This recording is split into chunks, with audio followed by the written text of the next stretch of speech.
I've been playing in this world for well over 1,000 days, so let's talk about the create mod.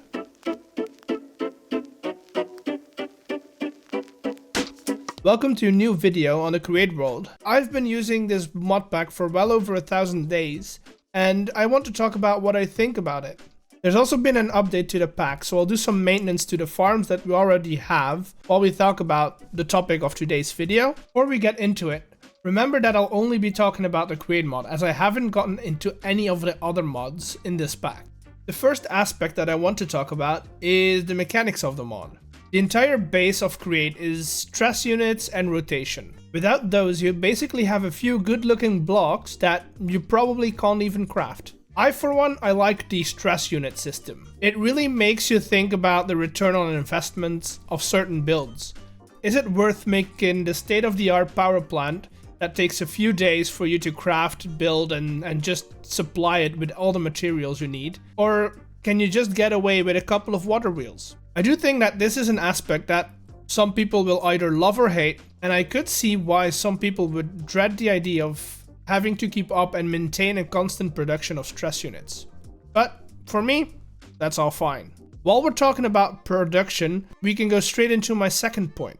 Some of the crafting recipes are pretty extensive. Most of them have multiple steps and require you to have certain contraptions ready, like a press, a mixer, and just many more. So if you don't like crafting, then do keep this in mind. There are some crafting mechanics that I do like. Being able to automate stuff is a big one. Yes, you have to go through multiple steps and multiple things, and the processes can be rather complicated just to get what you want.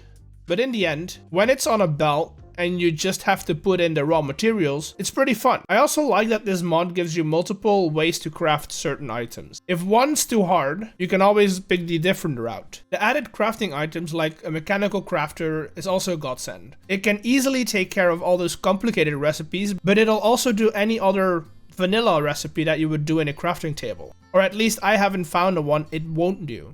That also brings me to the third thing that I want to talk about. I'm getting better at these segues. Remember that the create mod is a base pack. It gives you a lot of stuff to play around with, and in certain ways it's still pretty restricted. That's where add-ons come in.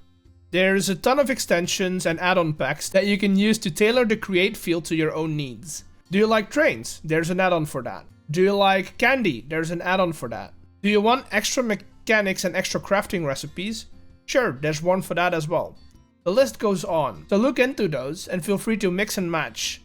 The best thing about them is that certain packs give you more crafting recipes for items that aren't craftable with the base pack. Now, you might have noticed that there's a lot of information here. From technical knowledge to just knowing what's in the pack and what certain items do. I wouldn't say that there's a learning curve, as most of the stuff revolves about like 2 or 3 base principles, but there is a certain amount of knowledge that you need to have to get really good at this stuff. What I did when I started playing around with this mod is getting to know the base contraptions. The mechanical saw is one, a press, a mixer, stuff like that, and learning those in combination with the base mechanics of stress units and rotation. If you do it like that, I think you should be good. The longer you play the pack, the more tools and items you will get to use. But you can learn about those when it's time to use them. A good way to know what these items do is using mods like Just Enough Items or similar mods. Those give you an easy way to navigate the mods and their items, plus the recipes that they provide and how you can craft them.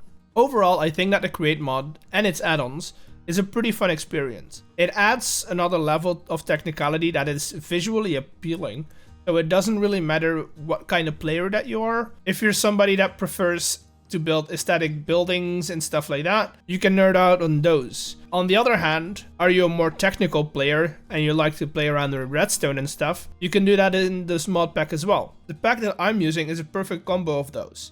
It's techy, but it has a nice ambient feeling as well. We've got extra mobs, we have extra blocks, we have a lot of just extra building materials, but we also have a lot of those techy things, which is a good combination.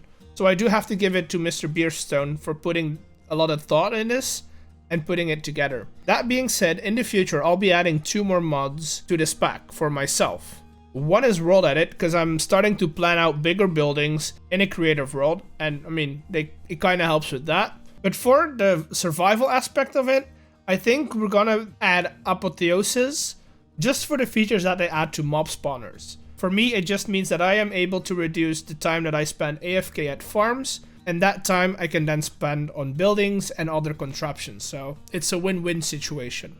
But yeah, let me know what you think about the topics that I talked about in this video. Just leave your opinions in the comments below, and I'll get back to designing and building the Create Warehouse. That was supposed to be this week's video, but it's taken a lot longer than I expected it to do, so yeah.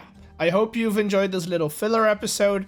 Thank you again to Mr. Beardstone for his beautiful work with the pack, and thank you for watching this random video. As always, subscribe if you haven't yet, hit that like button, and I'll see you all next week.